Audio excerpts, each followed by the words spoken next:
Bonsoir. Ce soir, c'est Mamé qui raconte l'histoire de la sorcière Croquignole.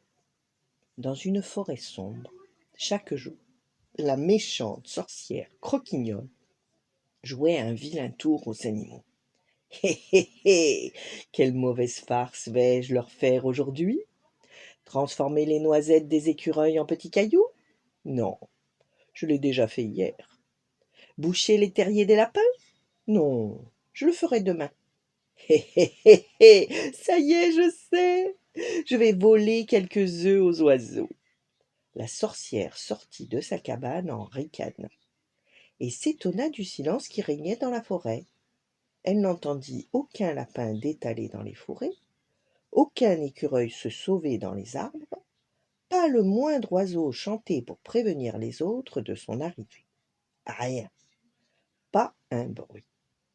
Croquignole haussa les épaules et s'enfonça dans la forêt.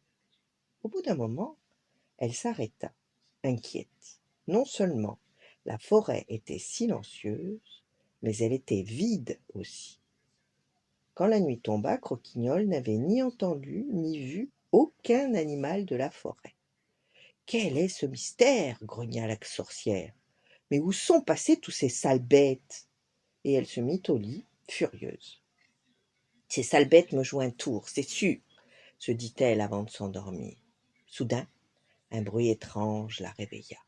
Elle s'assit dans son lit, regarda autour d'elle et poussa un cri.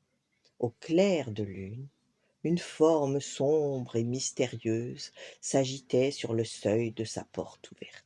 C'était un monstre bossu, poilu, à 8 bras, 6 pattes et 10 têtes. Quelle horreur!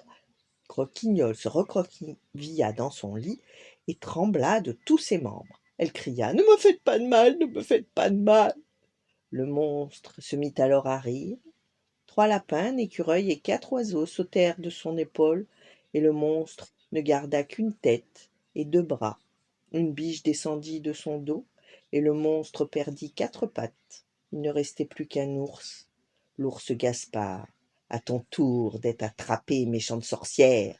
Cela t'apprendra à nous jouer des vilains tours, s'exclamèrent en chœur l'ours Gaspard et ses amis avant de s'en aller.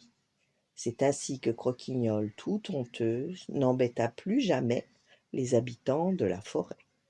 Voilà, bonne nuit, faites de beaux rêves, et à demain.